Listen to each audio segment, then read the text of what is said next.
And so here we are, the final episode of Shinobi Masters. Where to start? So, the Youma that Homura, Miyabi, and Asuka's group were fighting, I've forgotten her name before, but it's Raitetsu. Anyways, they are still fighting her while Yumi and Fubuki are still fighting with one another. On Raitetsu's side of things, well, once again, Asuka tries to subdue Raitetsu by using Fumokoren, but Raitetsu goes into beast mode and overcoming the sealing magic. And everyone there pretty much gets wrecked by Raitetsu's beast mode. However, Homura gets an idea to stop Raitetsu, which is, well, Homura uses Fumokoren. Asuka asks how Homura knows this, and well, Homura says that she's the ultimate ninja and she's seen Asuka do this hundreds of times. With that, Asuka and Homura tries double Fumokoren while they are in the ultimate forms.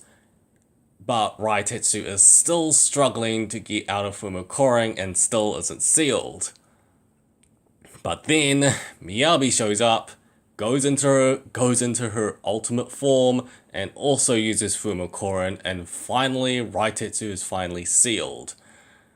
Raitetsu, however, being sealed, does say to Asuka the only reason she protected Fubuki this entire time was that Fubuki's mother was the one that protected her, and thus, paying in kind, she protected Fubuki this whole time. Kinda sad, really. On the other side, Fubuki and Yumi are still fighting, and Fubuki plummets Yumi into the lake. Giko and Senko arrives, telling her that they will save Fubuki. Fubuki isn't having any of this and nearly kills the both of them with her Youma aura alone. However, the guessing girls arrive to save Giko and Senko, and Fubuki, thinking Yumi is dead, thinks the guessing girls is gonna fight her. Of course, Yumi springs out of the lake and continues to fight Fubuki, while also saying that she will stop the war against the Youma and Shinobi if she has to, showing her justice to Fubuki in her final strike, and defeats her. And just out of nowhere, Kagura offhandedly kills some Youma when a door opens once again, showing why she's a Youma killer. Maybe for eternity.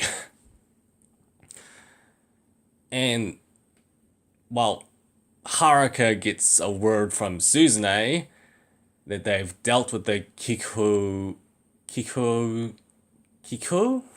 I can't say the name correctly. Kiko's Dome's Youma. I actually do kind of wish we saw that. And the Youma Threat is now gone. Yumi gives Fubuki's sword and shield accessory and leaves, while Giko and Senko comes to Fubuki after the aftermath of the fight. All is well that ends well.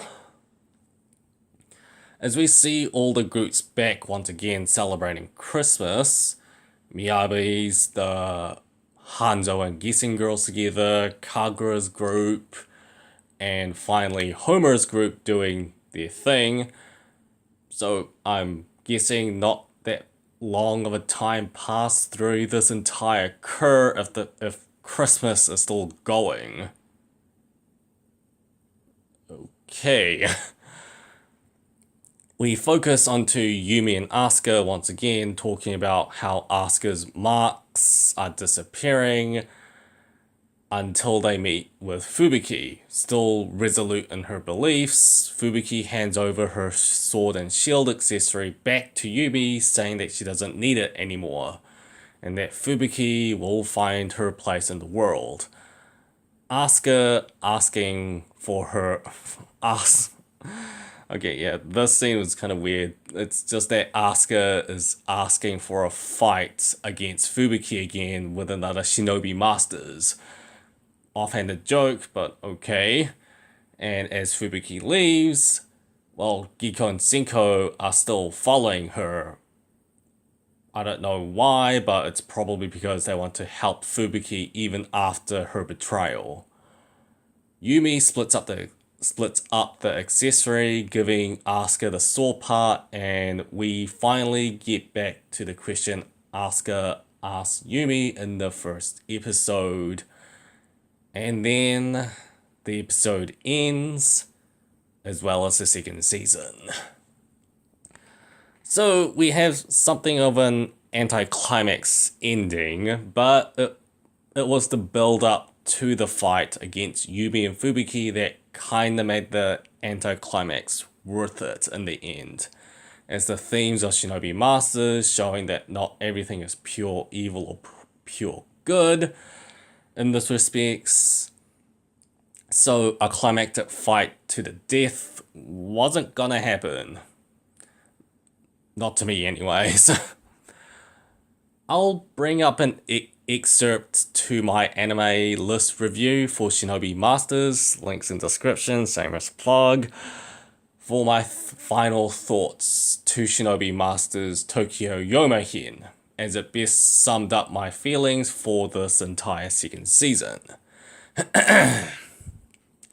Senran Kagura Shinobi Masters Tokyo Youma-hen is, oddly enough, was my guiltiest pleasure for fall 2018, but it almost didn't feel like a guilty pleasure as its plot and its characters were so cohesively tied to its themes of morality, of good and evil, quite well, and sure, the tits and ass uncensored and everything, and how shameless it is front and center, but you know what? That's kind of what Senran